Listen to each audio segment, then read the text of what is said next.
And those of you who are parents in the room know that the best thing you can do for your child is to not give them everything they want, right? Kyrsten Sinema is not one of the parents in the room.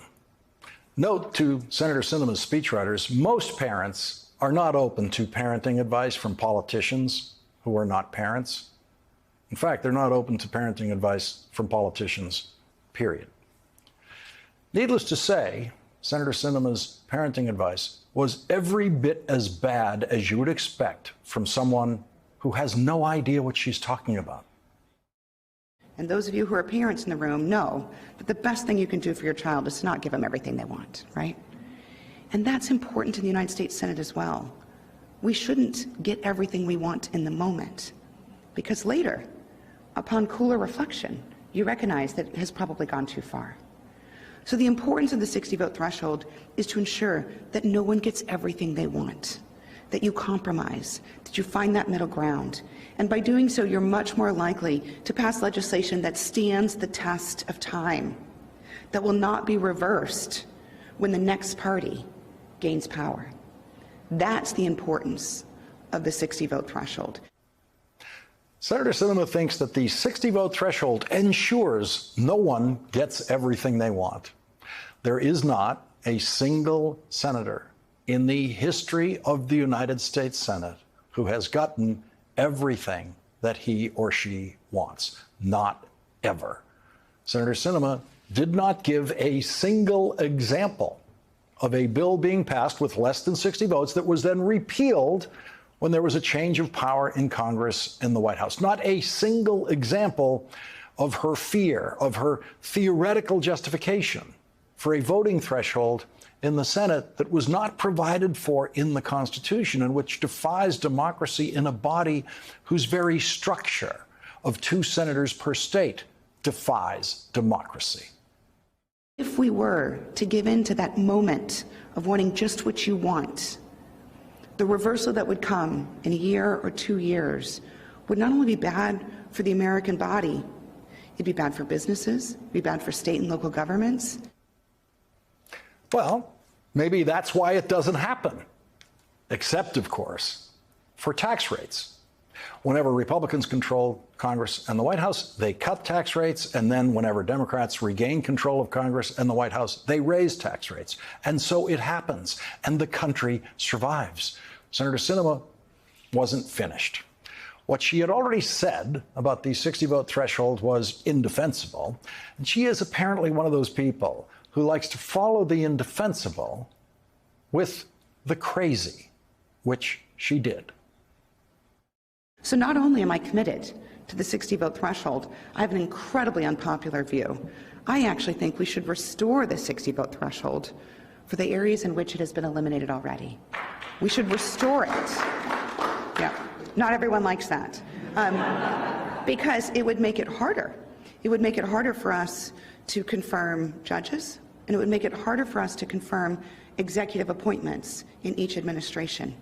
But I believe that if we did restore it, we would actually see more of that middle ground in all parts of our governance, which is what I believe our forefathers intended.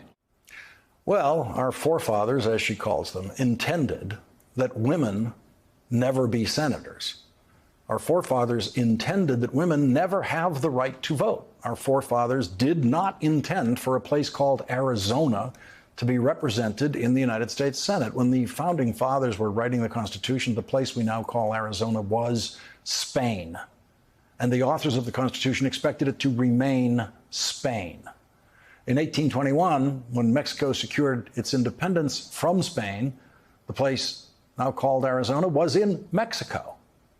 And the United States when the United States took that land as the spoils of war, which is how we got Arizona, the Arizona Territory eventually became the 48th state in 1912, pretty late in the game.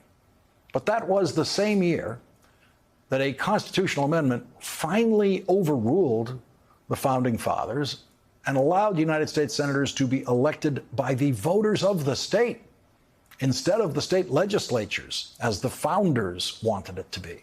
So, if Kyrsten Sinema really wants to do what she says our forefathers intended, she would be working very hard to take the election of senators away from the people who voted for her and give it back to state legislatures. And she would be staunchly opposed to a 60-vote threshold imposed by the Senate because the authors of the Constitution, who she so admires, were very specific about the Senate conducting all business by simple majority vote, except for treaties, which they specified in the Constitution, require a 2/3 vote in the Senate, and conviction and impeachment trials in the Senate, which the Constitution also specifies require 2/3 vote of the Senate. The number 60 never appears in the Constitution, but it seems to live in Kyrsten Sinema's imagined version of the Constitution. If a simple majority vote is a dangerous and fickle threshold for governing in a democracy, then why should only 5 members of the United States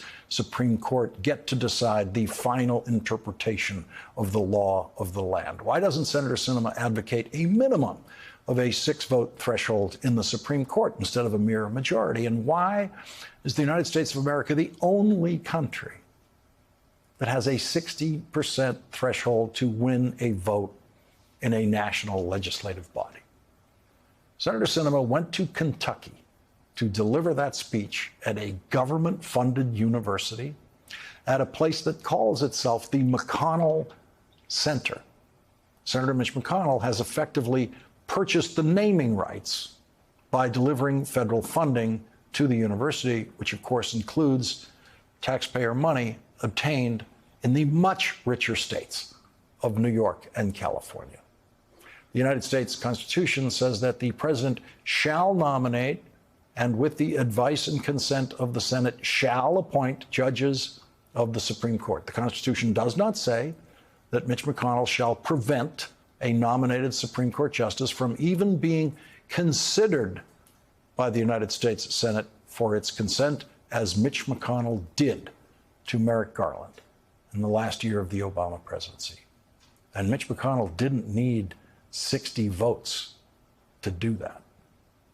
Today, Kyrsten Sinema traveled to Kentucky to celebrate Mitch McConnell's constitutional vandalism and her own relentless ignorance by saying this about Mitch McConnell.